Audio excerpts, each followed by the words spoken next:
Hello दोस्तों, शब्दों का सफ़र में आपका स्वागत है। आपने पिछले भाग 2 में जाना कि चंदर जब लिपि की टाइपराइटिंग देने आता है तो डॉक्टर साहब नहा रहे होते हैं और सुधा से उसी चीज़ को लेकर कुछ बहस हो जाती है। तो अब शुरू करते हैं भाग 3, गुनाहों का देवता, जिसे धर्मवीर भारती ने लिखा है। चंदर आकर मेज पर बैठ गया और मेज पर टांग फैलाकर बोला, आज मुझे बहुत गुस्सा चढ़ा है, खबरदार कोई बोलना मत। सुधा जाते जाते मुड़कर खड़ी हो गई। हमने कह दिया चंदर एक बार कि हमें ये सब बातें अच्छी नहीं लगती, जब देखो तुम चिढ़ाते रहते हो। सुधा ने गुस्से से कहा। नहीं, चिढ़ाएंगे नहीं तो पूजा करेंगे, तुम अपने मौके पर छोड़ देती हो, चंदर ने उसी लापरवाही से कहा। सुधा गई नहीं, वही घास पर बैठी रही और किताब खोलकर पढ़ने लगी। जब 5 मिनट तक वह कुछ नहीं बोली तो चंदर ने सोचा आज वह बहुत कुछ गंभीर है। सुधा, उसने बड़े दुलार से पुकारा। सुधा।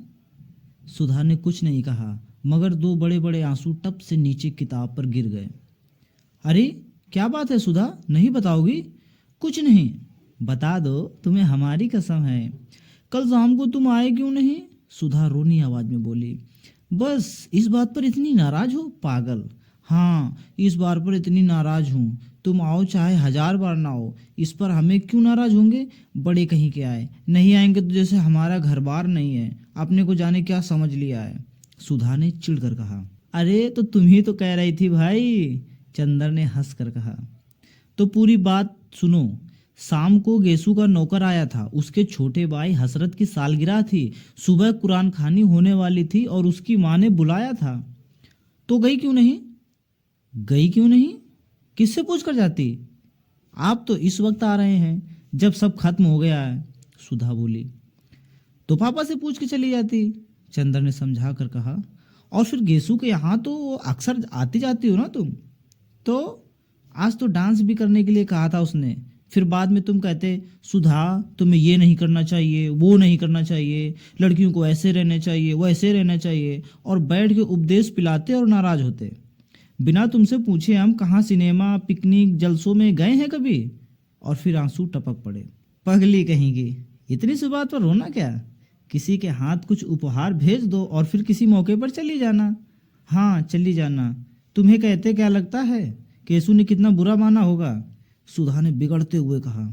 इम्तहान आ रहा है और फिर कब जाएंगे? कब है इम्तहान तुम्हारा? चाहे जब हो, मुझे पढ़ाने के लिए कहा किसी से? अरे भूल गए, अच्छा देखो आज कहेंगे। कहेंगे कहेंगे नहीं, आज दोपहर को आप बुला लाइए, वरना हम सब किताबों में लगाए देते हैं आग, समझे कि नहीं? अच्छा अच्छा, आज दोपहर को बुला लाएंगे, ठीक। अच्छा याद आया, बिसरिया से कहूँगा तुम्हें पढ़ाने के लिए, उसे रुपए की ज़रूरत भी है, चंदर ने छुटकारे का कोई रास्ता न पाकर कहा। आज दोपहर को जरूर से, सुधा ने फिर आंखें नचाकर कहा। लो पापा आ गए नहाकर, जाओ। चंदर उठा और चल दिया। सुधा उठी और अंदर चली गई। डॉक्टर शुक्ला हल्के सांवले रंग के, जरा स्थूल काय से थे। बहुत गंभीर अध्ययन और अध्यापन और उम्र के साथ साथ ही उनकी नम्रता और भी बढ़ती जा रही थी। लेकिन वे लोगों से मिलते जुलते कम थे। व्यक्तिगत दोस्ती उनकी किसी से नहीं थी, लेकिन उत्तर भारत के प्रमुख विद्वान होने के नाते कॉन्फ्रेंसों में, मौखिक परीक्षाओं में, सरकारी कमेटियों में वे बराबर बुलाए जाते थे और इसमें प्रमुख दिलचस्पी से हिस्सा लेते थे।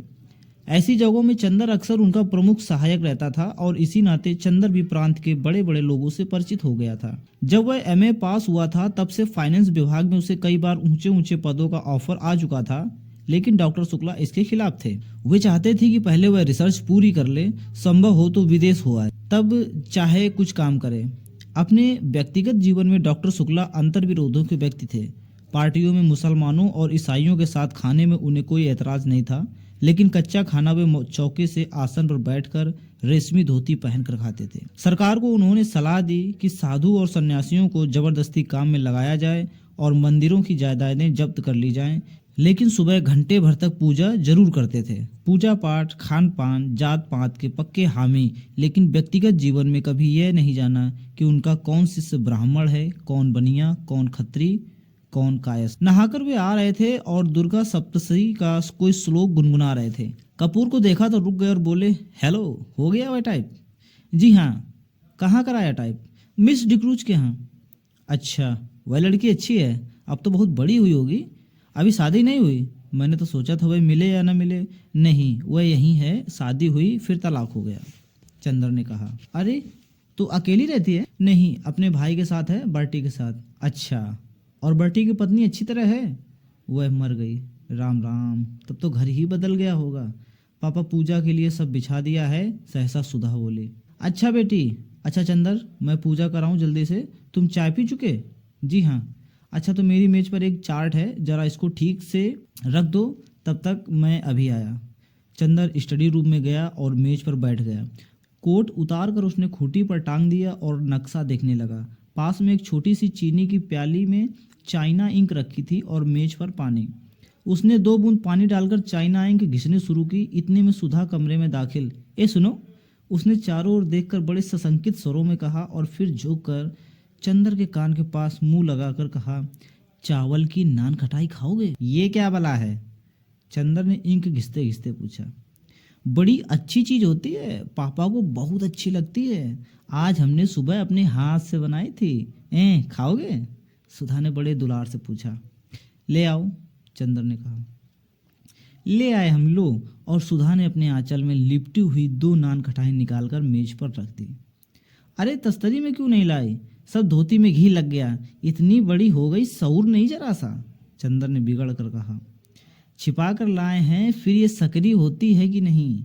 चौकी के बाहर कैसे लाते? तुम्हारे लिए तो लाए हैं और तुम ही बिगड़ रहे हो। अंधे को नोन दो, अंधा कहे मेरी आंख फोड़ी। सुधा ने मुंह बनाकर कहा। खाना है कि नहीं? हाथ में तो हमारे स्याही लगी है, चंदर बोला।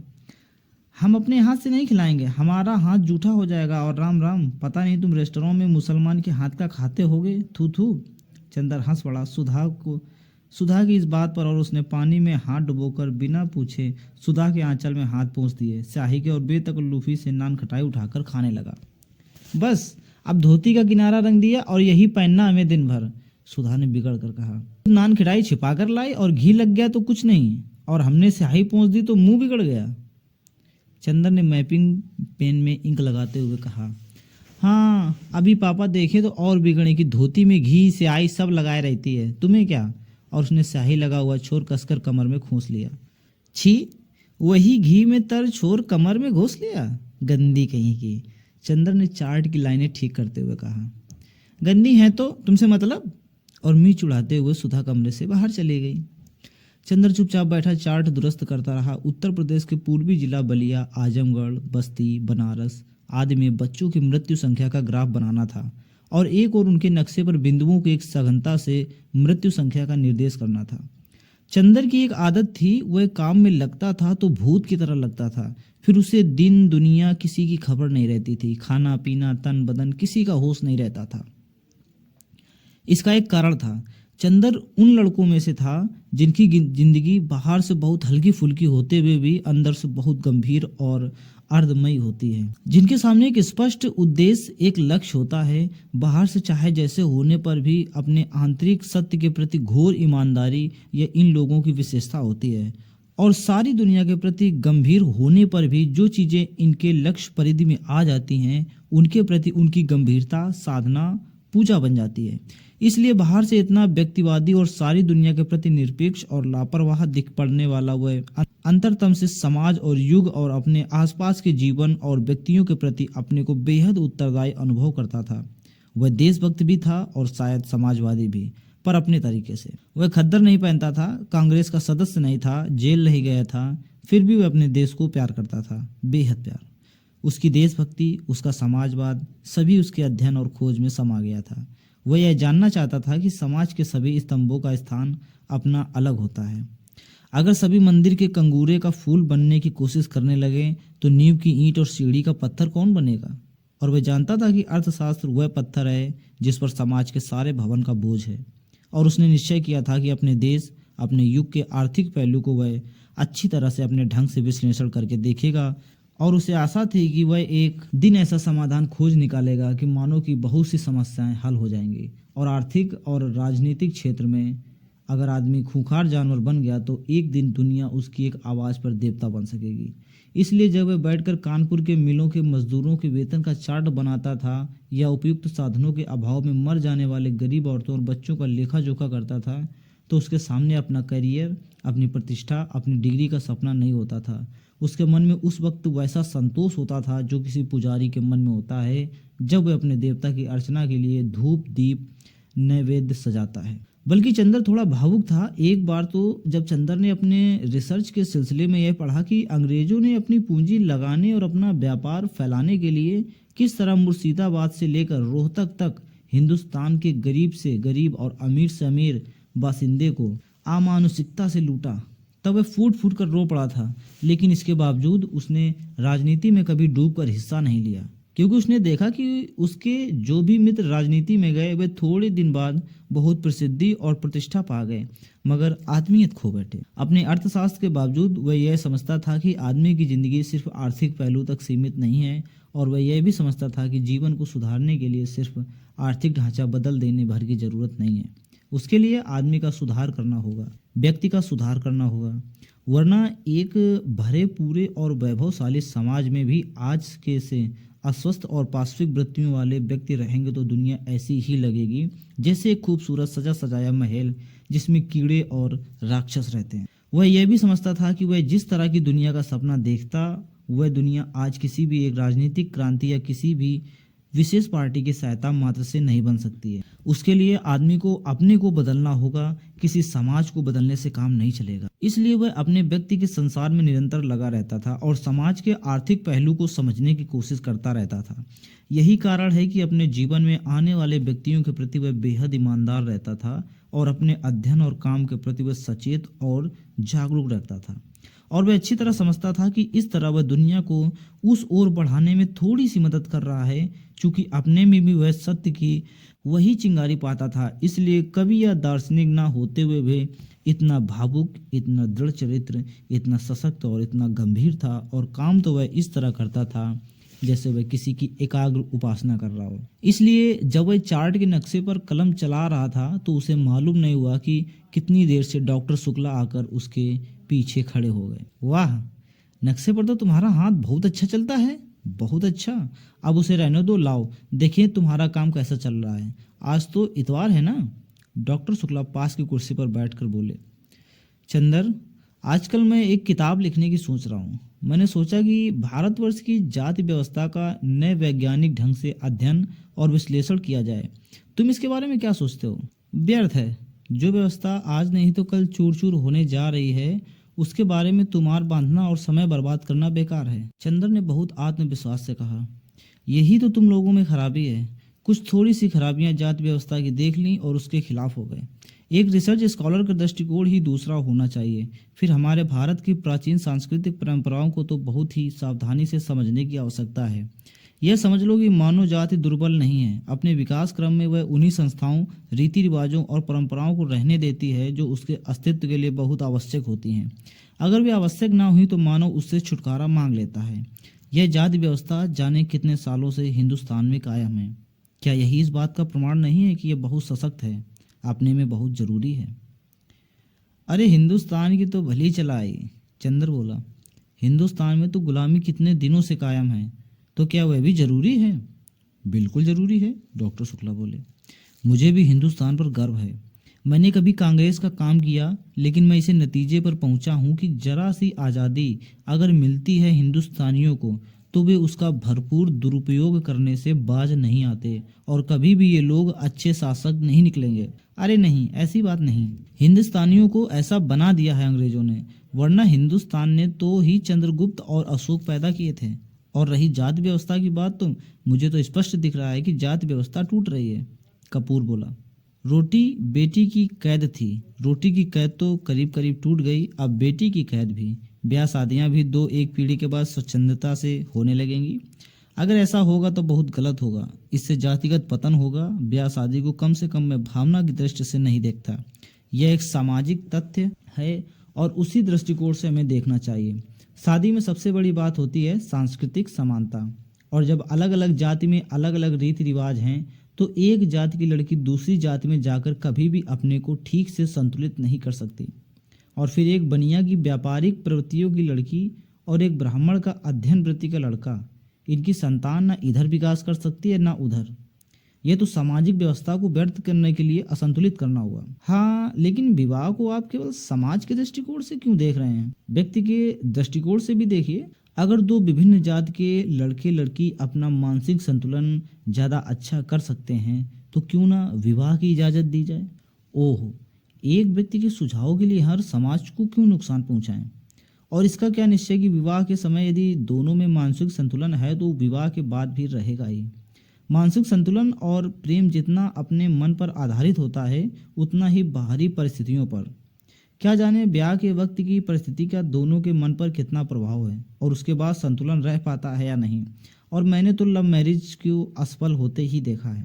बोलो है या नहीं? डॉक्टर शुक्ला ने कहा। हाँ, प्रेम विवाह अक्सर असफल होते हैं, लेकिन संभव है वह प्रेम ना होता हो। जहाँ सच्चा प्रेम होगा वहाँ कभी असफल विवाह नहीं होंगे। चंद्र ने बहुत साहस करके कहा। ओह, ये सब साहित्य की बातें हैं, समाज शास्त्र की दृष्टि से या वैज्ञानिक दृष्टि से देखो। अच्छा खैर, अभी मैंने उसकी रूपरेखा बनाई है, लिखूंगा तो तुम सुनते चलना। लाओ, वह निबंध कहाँ है? डॉक्टर शुक्ला बोले। चंद्र ने उन्हें टाइप की हुई प्रतिलिपि दे दी। उलट पुलट कर डॉक्टर शुक्ला ने देखा और कहा है, ठीक है। अच्छा चंद्र, अपना काम इधर ठीक ठीक कर लो, अगले इतवार को लखनऊ कॉन्फ्रेंस में चलना है। अच्छा, कार पर चलेंगे या ट्रेन से? ट्रेन से। अच्छा। घड़ी देखते हुए उन्होंने कहा, अब जरा मैं काम से चल रहा हूँ, तुम ये चार्ट बना डालो और एक निबंध लिख डालना। पूर्वी जिलों में शिशु मृत्यु। प्रांत के स्वास्थ्य विभाग ने एक पुरस्कार घोषित किया है। डॉक्टर शुक्ला चले गए। चंद्र ने फिर चार्ट में हाथ लगाया। चंद्र के जाने के जरा ही देर बाद पापा आए और खाने बैठे। सुधा ने रसोई की रेशमी धोती पहनी और पापा को पंखा झलने बैठ गई। सुधा अपने पापा के सिर चढ़ी दुलारी बेटियों में से थी और इतनी बड़ी हो जाने पर भी वह दुलार दिखाने से बाज नहीं आती थी। फिर आज तो उसने पापा की प्रिय नान खटाई अपने हाथ से बनाई थी। आज तो दुलार दिखाने का उसका हक था और भली बुरी हर तरह की जिद को मान लेना करना यह पापा की मजबूरी थी। मुश्किल से डॉक्टर साहब ने अभी 2 कौर खाए होंगे कि सुधा ने कहा, नान खटाई खाओ पापा। डॉक्टर शुक्ला ने एक नान खटाई तोड़कर खाते हुए कहा, बहुत अच्छी है। खाते खाते उन्होंने पूछा, सोमवार को कौन दिन है सुधा? सोमवार को कौन दिन है? सोमवार को मंडे है, सुधा ने हंसकर कहा। डॉक्टर शुक्ला भी अपनी भूल पर हंस पड़े। अरे देख तो मैं कितना भुलक्कड़ हो गया हूँ, मेरा मतलब था कि सोमवार को कौन तारीख है? 11 तारीख, सुधा बोली। क्यों? कुछ नहीं, 10 को कॉन्फ्रेंस है और 14 को तुम्हारी बुआ आ रही हैं। बुआ आ रही हैं? और बिनती भी आएगी?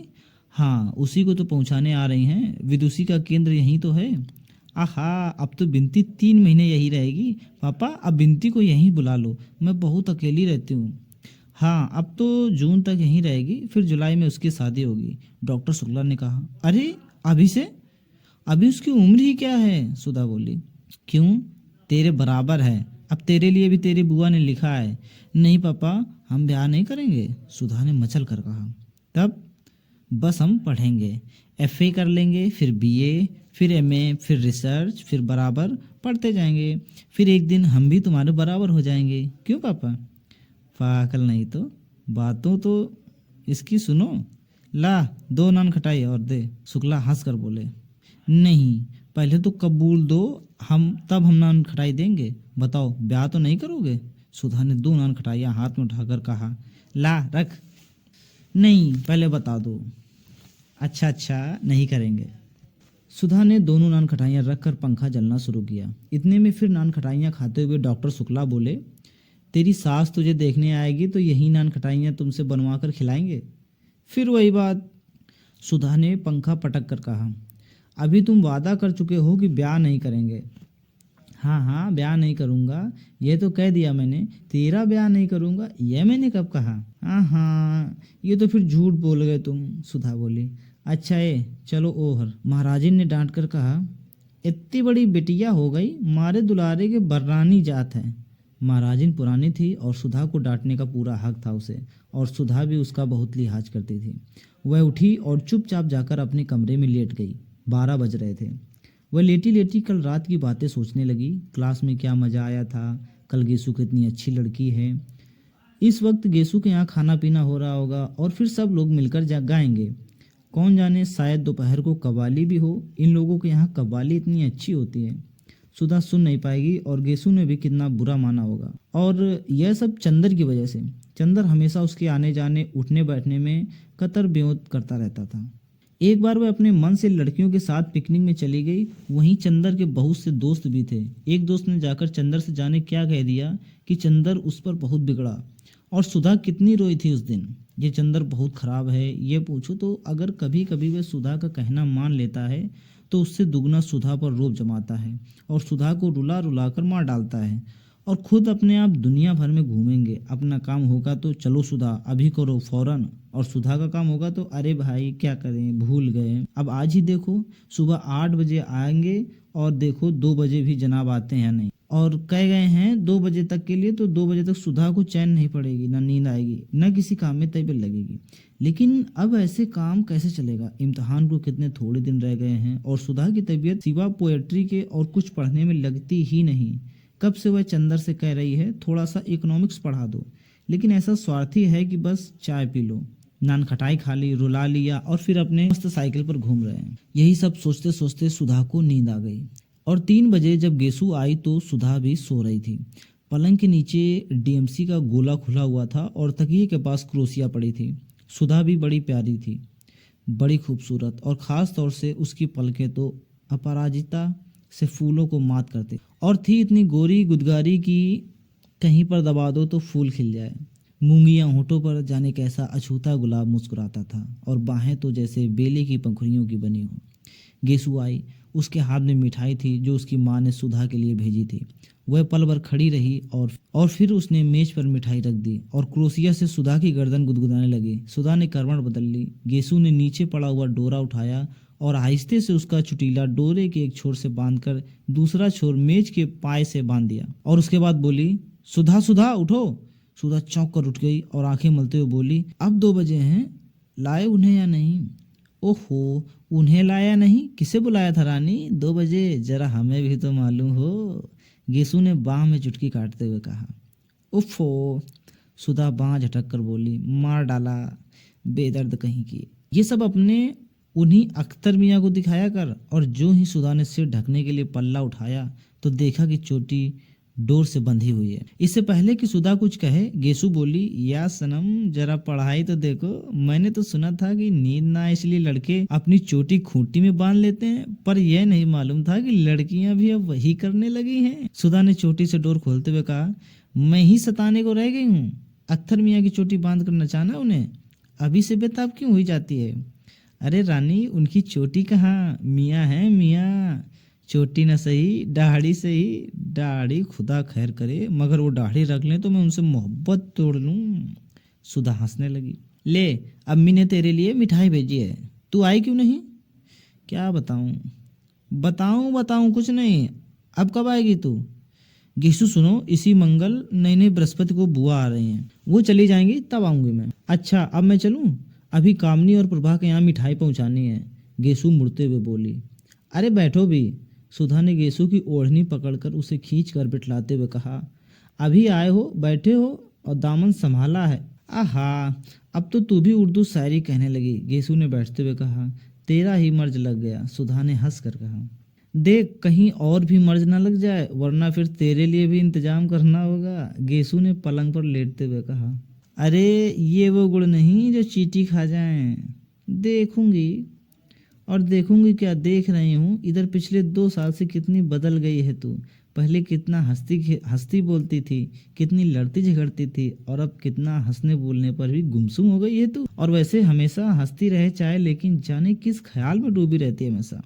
गेसु ने सुधा की ओर देखते हुए कहा, धत पगली कहीं की। सुधा ने गेसु से एक हल्की सी चपत मारकर कहा, यह सब तेरे अपने ख्याली पुलाव हैं, मैं किसी के ध्यान में नहीं डूबूंगी।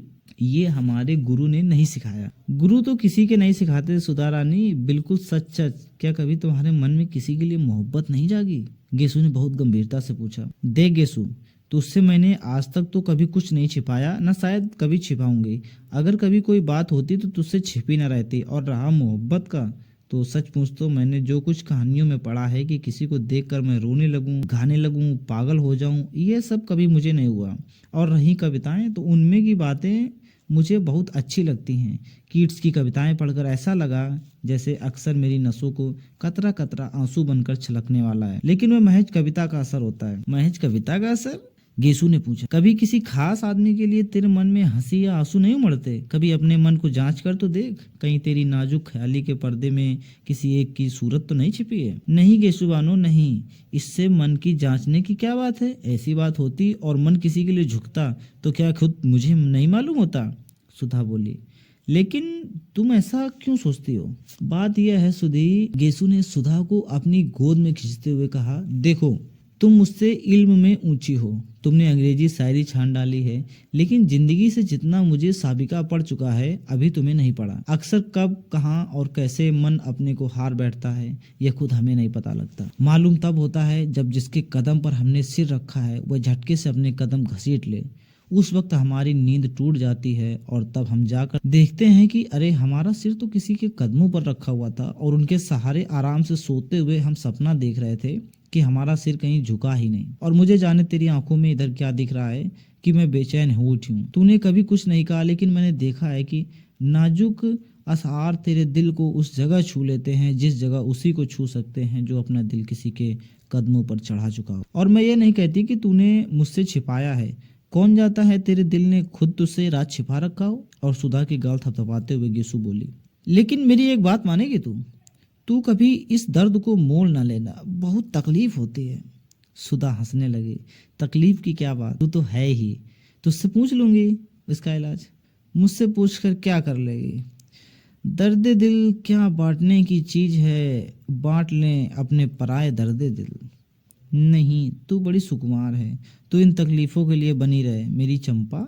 और गेसु ने उसका सिर अपनी छाती में छिपा लिया। टन से घड़ी ने 3:30 बजाए। सुधा ने अपना सिर उठाया और घड़ी की ओर देखकर कहा, ओफो, 3:30 बज गए और अभी तक गायब। किसके इंतजार में बेताब है तू?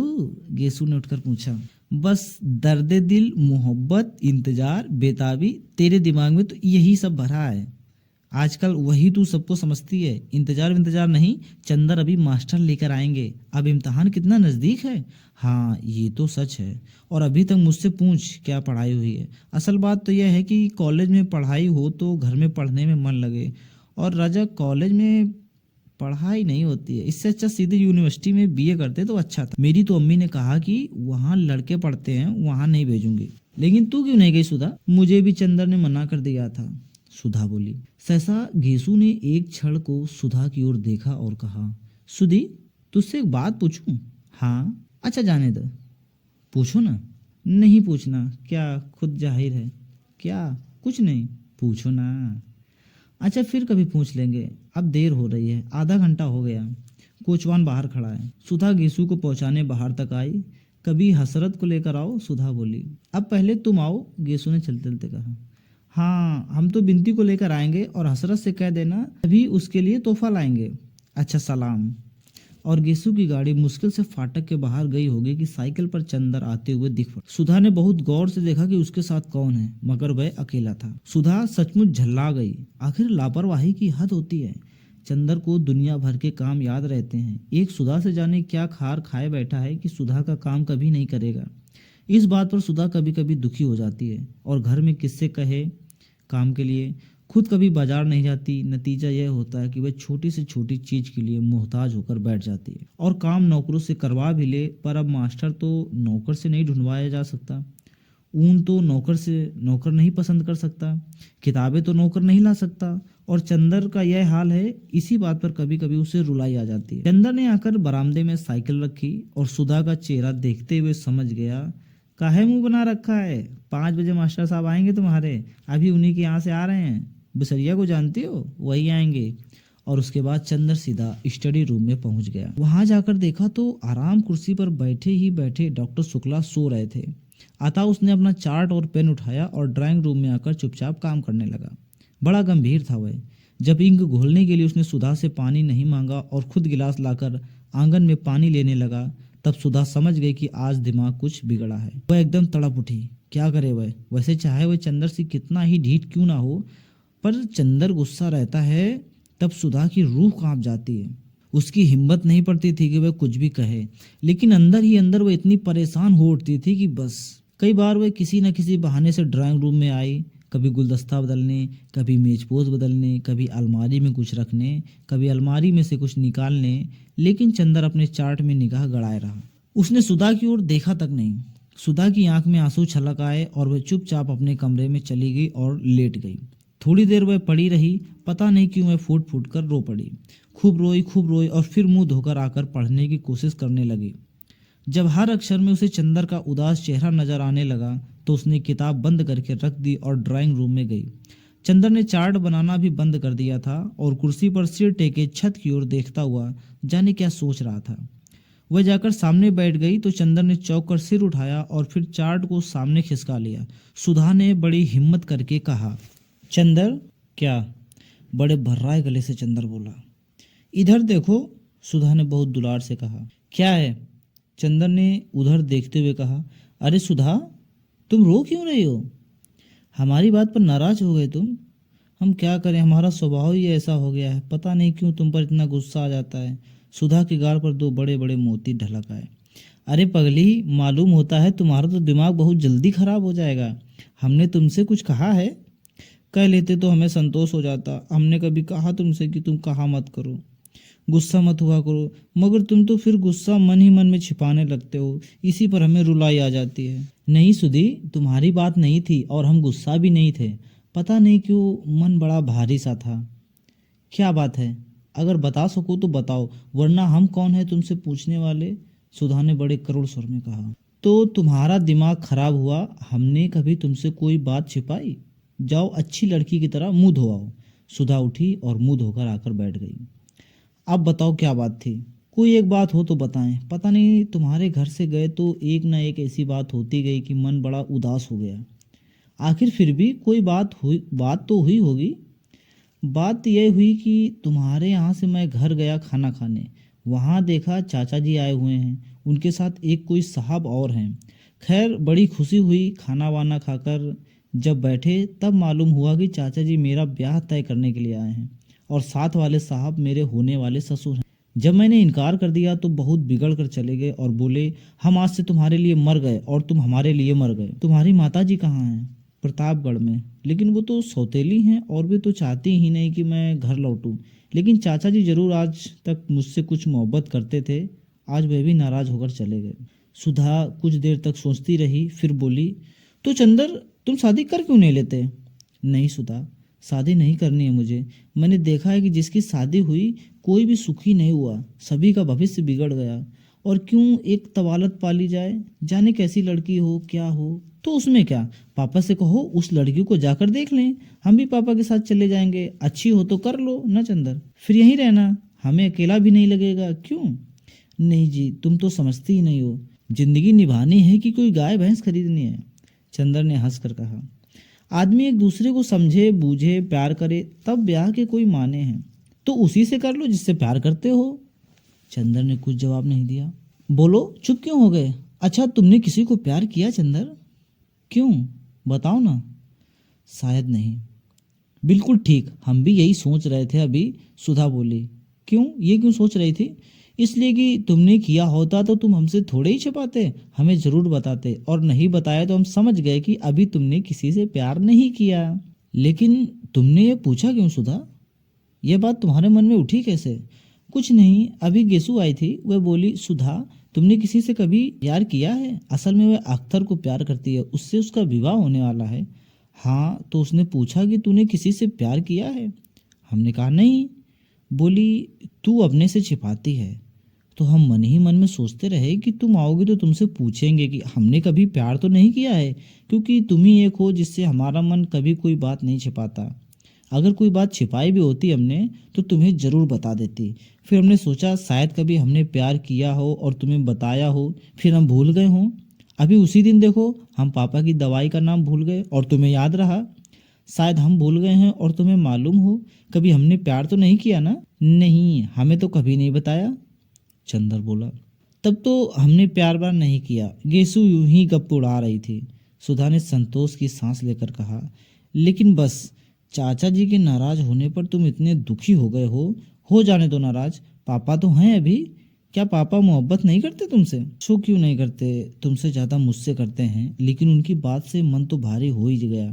उसके बाद गए बिसरिया के यहाँ। बिसरिया ने कुछ बड़ी अच्छी कविताएं सुनाई और भी मन भारी हो गया। चंदर ने कहा, लो, तब तो चंदर तुम प्यार करते होगे जरूर से, सुधा ने हाथ पटक कर कहा। क्यों? गेसु कह रही थी, शायरी पर जो उदास हो जाता है वह जरूर मोहब्बत मोहब्बत करता है। सुधा ने कहा, अरे ये पोर्टिको में कौन है? चंदर ने देखा, लो बिसरिया आ गया। चंदर उसे बुलाने उठा तो सुधा ने कहा, अभी बाहर बिठलाना उन्हें, मैं तब तक कमरा ठीक कर लूं। बिसरिया को बाहर बिठाकर चंदर भीतर आया अपना चार्ट वगैरह समेटने के लिए। तो सुधा ने कहा, सुनो। चंदर रुक गया। सुधा ने पास आकर कहा, तो अब तो उदास नहीं हो तुम? नहीं चाहते मत करो शादी, इसमें उदास क्या होना। और कविता वविता पर मुंह बनाकर बैठे तो अच्छी बात नहीं होगी। अच्छा, चंदर ने कहा।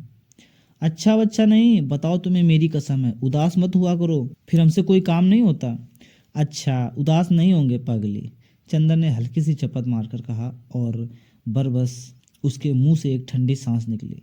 उसने चार्ट उठाकर स्टडी रूम में रखा। देखा डॉक्टर साहब अभी सो ही रहे हैं। सुधा कमरा ठीक कर रही थी। वह आकर बिसरिया के पास बैठ गया। थोड़ी देर में कमरा ठीक करके सुधा आकर कमरे के दरवाजे पर खड़ी हो गई। चंदर ने पूछा, क्यों, सब ठीक है? उसने सिर हिला दिया, कुछ बोली नहीं। यही है आपकी शिष्या सुश्री सुधा शुक्ला, इस साल बीए फाइनल का इम्तहान देंगी। बिसरिया ने बिना आंखें उठाए ही हाथ जोड़ लिए। सुधा ने हाथ जोड़े, फिर बहुत सकुचा सी गई। चंदर उठा और बिसरिया को लाकर उसने अंदर बिठा दिया। बिसरिया के सामने सुधा और उसकी बगल में चंदर। चुप, सभी चुप। अंत में चंदर बोला, लो तुम्हारे मास्टर साहब आ गए, अब बताओ ना तुम्हें क्या क्या पढ़ना है। सुधा चुप। बिसरिया कभी यह पुस्तक उलटता कभी वह।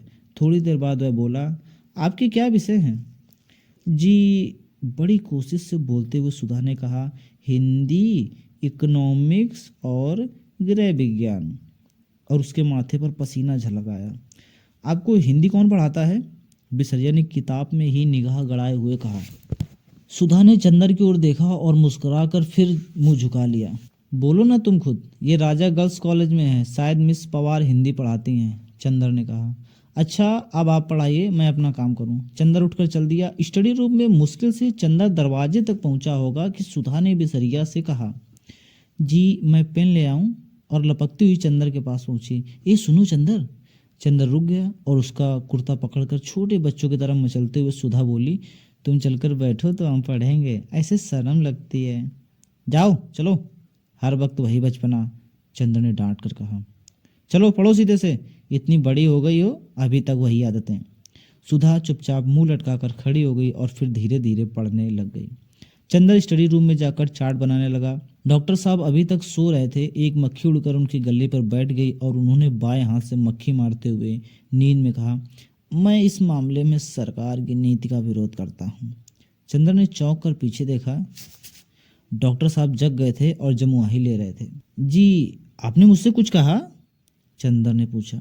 नहीं, क्या मैंने कुछ कहा था? ओह, मैं सपना देख रहा था कि कै बज गए? 5:30।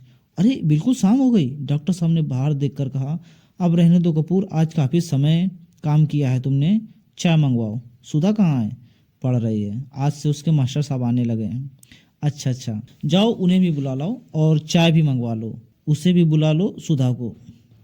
चंद्र जब ड्राइंग रूम में पहुंचा तो देखा सुधा किताबें समेट रही है और बिसरिया जा चुका है। उसने सुधा से कहना चाहा, लेकिन सुधा का मुंह देखते ही उसने अनुमान किया कि सुधा लड़ने के मूड में है। अतः वह स्वयं ही जाकर महाराजिन से कह आया कि 3 प्याला चाय पढ़ने के कमरे में भेज दो। जब वह लौटने लगा तो खुद सुधा ही उसके रास्ते में खड़ी हो गई और धमकी के स्वर में बोली, अगर कल से साथ नहीं बैठोगे तुम तो हम नहीं पढ़ेंगे। हम साथ नहीं बैठ सकते, चाहे तुम पढ़ो या ना पढ़ो, चंदर ने ठंडे स्वर में कहा और आगे बढ़ा। तो फिर हम नहीं पढ़ेंगे, सुधा ने जोर से कहा। क्या बात है, क्यों लड़ रहे हो तुम लोग? डॉक्टर शुक्ला अपने कमरे से बोले। चंदर कमरे में जाकर बोला, कुछ नहीं, ये कह रही है कि पहले हम कहेंगे। बात काटकर सुधा बोली, पापा हमने इनसे कहा कि तुम पढ़ाते वक्त बैठा करो, हमें बहुत शर्म लगती है, तो ये कहते हैं पढ़ो चाहे ना पढ़ो हम नहीं बैठेंगे। अच्छा अच्छा, जाओ चाय ले आओ। जब सुधा चाय लाने गई तो डॉक्टर साहब बोले, कोई विश्वास बात लड़का है? अपने घर की लड़की समझकर सुधा को सौंपना पढ़ने के लिए। सुधा बच्ची नहीं है। हाँ हाँ, अरे ये भी कोई कहने की बात है। हाँ, वैसे अभी तक सुधा तुम्हारी ही निगहबानी में रही है, तुम खुद ही अपनी जिम्मेदारी समझते हो। लड़का हिंदी में एमए है। हाँ, एमए कर रहा है, अच्छा है, तब तो बिनती आ रही है, उसे भी पढ़ा देगा। सुधा चाय लेकर आ गई। पापा, तुम लखनऊ कब जाओगे? शुक्रवार को। क्यों? अरे ये भी जाएंगे? हाँ। और हम अकेले रहेंगे? क्यों, महाराज जी नहीं सोएंगी और अगले सोमवार को हम लौट आएंगे। डॉक्टर शुक्ला ने चाय का प्याला मुंह से लगाते हुए कहा। एक गमकदे की शाम, मन उदास, तबीयत उचटी सी, सितारों की रोशनी फीकी लग रही थी। मार्च की शुरुआत थी और फिर भी जाने इतनी गर्म थी या सुधा को ही इतनी बेचैनी लग रही थी। पहले वह जाकर सामने के लॉन में बैठी, लेकिन सामने के मौलसरी के पेड़ में छोटी छोटी गौरैयों ने मिलकर इतनी जोर से चहचहाना शुरू किया कि उसकी तबीयत घबरा उठी। वह इस वक्त एकांत चाहती थी और सबसे बढ़कर सन्नाटा चाहती थी, जहां कोई न बोले, कोई बात न करे, सभी खामोशी में डूबे हुए हों। वह उठकर टहलने लगी और जब लगा कि पैरों में ताकत ही नहीं तो फिर लेट गई हरी हरी घास पर। मंगलवार की शाम थी और अभी तक पापा नहीं आए थे। आना तो दूर, पापा या चंदर के हाथ से एक पुर्जे के लिए तरस गई थी। किसी ने यह भी नहीं लिखा कि वे लोग कहाँ रह गए हैं या कब तक आएंगे। किसी को भी सुधा का ख्याल नहीं। शनिवार या इतवार को तो वह हर रोज खाना खाते वक्त रोई। चाय पीना तो उसने शनिवार या इतवार को तो वह हर रोज खाना खाते वक्त रोई। चाय पीना तो उसने उसी दिन से छोड़ दिया था। और सोमवार को सुबह पापा नहीं आए तो वह इतना फुट फुट कर रोई कि महाराजिन को सिकती हुई रोटी छोड़कर चूल्हे की आंच निकालकर सुधा को समझाने आना पड़ा। और सुधा की रुलाई देखकर तो महाराजिन के हाथ पांव ढीले हो गए थे।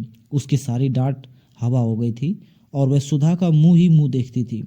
कल से कॉलेज भी नहीं गई थी और दोनों दिन इंतजार करती रही कि कहीं दोपहर को पापा ना आ जाएं। गेसू से भी 2 दिन से मुलाकात नहीं हुई थी, लेकिन मंगलवार को दोपहर को जब कोई खबर ना आई तो उसकी घबराहट बेकाबू हो गई। इस वक्त उसने बिसरिया से कोई भी बात नहीं की।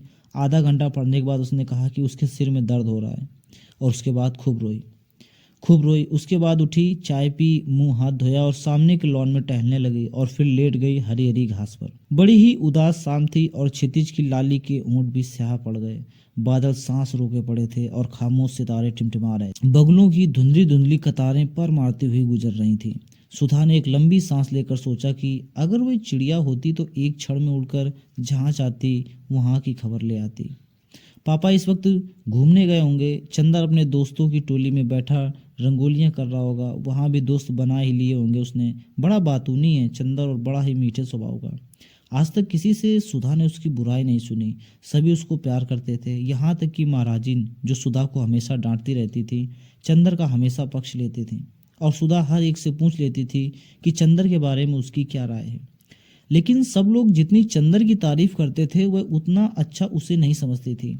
आदमी की परख तब होती है जब वह दिन रात बरते। चंदर उसका ऊन कभी नहीं ला कर देता था। बादामी रंग का रेशम मंगाओ तो केसरिया रंग का ला देता था।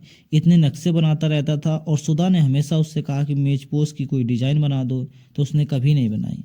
एक बार सुधा ने बहुत अच्छी वायल कानपुर से मंगवाई और चंदर ने कहा, लाओ ये बहुत अच्छी है, इस पर हम किनारे की डिजाइन बना देंगे। और उसके बाद उसने उसमें तमाम पान जैसा जाने क्या बना दिया। जब सुधा ने पूछा यह क्या है तो बोला लंका का नक्शा है। जब सुधा बिगड़ी तो बोला लड़कियों के हृदय में रावण से मेघनाथ तक करोड़ों राक्षसों का वास होता है, इसलिए उनकी पोशाक में लंका का नक्शा ज्यादा सुशोभित होता है। मारे गुस्से के सुधा ने वह धोती अपनी मालिन को दे डाली थी। यह सब बातें तो किसी को मालूम नहीं। उनके सामने तो जरा सा कपूर साहब हंस दिए, चार मजाक की बातें कर दी, छोटे मोटे उनके काम कर दिए, मीठी बातें कर ली और सब समझे कपूर साहब तो बिल्कुल गुलाब के फूल हैं। लेकिन कपूर साहब एक तीखे कांटे हैं जो दिन रात सुधा के मन में चुभते रहते हैं। ये तो दुनिया को भी नहीं मालूम। दुनिया क्या जाने कि सुधा कितनी परेशान रहती है चंदर की आदतों से। अगर दुनिया को मालूम हो जाए तो कोई चंदर की जरा भी तारीफ ना करे, सब सुधा को ही ज्यादा अच्छा कहें।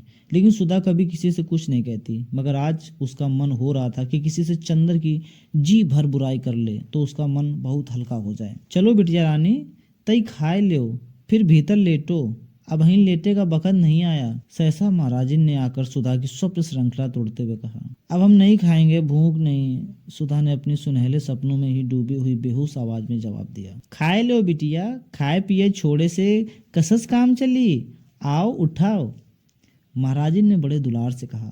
सुधा पीछा छूटने की कोई आशा न देखकर वह उठ गई और चल दी खाने। कौर उठाते ही उसकी आंख में आंसू छलक आए, लेकिन अपने को रोक लिया उसने। दूसरों के सामने अपने को बहुत शांत रखना आता था उसे। उसे 2 कौर खाने के बाद वह महाराजिन से बोली, आज कोई चिट्ठी तो नहीं आई? नहीं बिटिया, आज तो दिन भर घर में रहे हो। महाराजिन ने पराठे उलटते हुए जवाब दिया। काहे बिटिया, बाबूजी कुछो नहीं लिखिन तो छोटे बाबू तो लिखी हो देते। अरे महाराजिन, यही तो हमारी जान का रोना है। हम चाहे रो रो कर मर जाएं, मगर न पापा को ख्याल न पापा के शिष्य को। और चंदर तो ऐसे खराब हैं कि हम क्या करें। ऐसे स्वार्थी हैं अपने मतलब के कि बस सुबह शाम आए और हम या पापा ना मिले तो आफत ढा देंगे। बहुत घूमने लगी हो तुम, बहुत बाहर कदम निकल गया है तुम्हारा। और सच पूछो तो चंदर की वजह से हमने सब जगह आना जाना सब बंद कर दिया। और खुद है कि आज लखनऊ, कल कलकत्ता, और एक चिट्ठी भेजने का वक्त तक नहीं मिलता। अभी हम ऐसा करते तो हमारी नोच खाते। और पापा को देखो, उनके दुलारे उनके साथ है तो बस, और किसी की फिक्र ही नहीं। अब तुम महाराजिन चंदर को तो कभी कुछ चाय वाय बना के मत देना। काहे बिटिया, काहे कोसत हो? कैसा चांद से तो छोटे बाबू और कैसा हंस के बातें करत हैं। माई का जाने कैसे हियाव पड़ा कि उन्हें अलग की कह दी।